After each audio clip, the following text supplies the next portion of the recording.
Charles Darwin did it, Jessica Simpson does it, and Adrian Mole started it at 13 3/4. And I'm sure many of you have promised to yourselves that this year you'll finally put pen to paper and record the world as you see it. But in the age of social media and such busy lifestyles, is the tradition of keeping a diary finally entering its last chapter?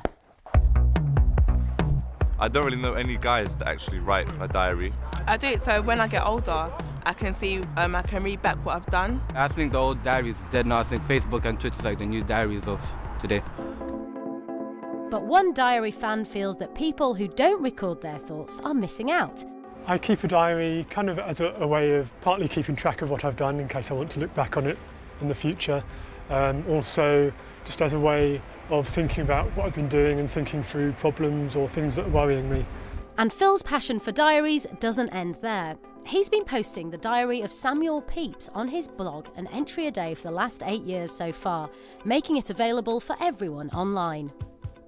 So Pepys wrote about the big events of the day, like the Great Fire of London, the plague and battles with the Dutch, but also on a very day-to-day level about what he should have for dinner when friends are coming round in the evening. How relevant is Pepys's diary for us now? Both from a day-to-day point of view, what everyday life was like in the 17th century, but also in terms of politics and what's happening to the country. If we had lots of people writing diaries now, that would be an amazing picture of what life was like in the 21st century.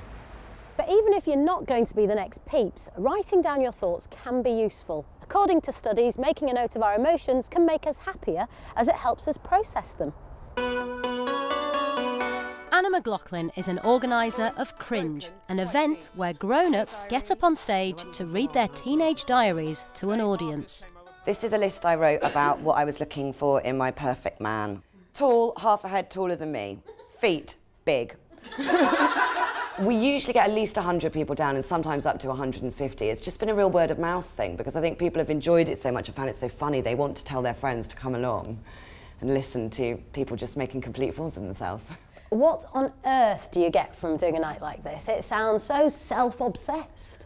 I think part of it is the universal nature of the teenage experience. Everyone went through the same things, everyone worried about the same things, how their clothes were, whether that boy had noticed them and whether their friends at school really liked them or not.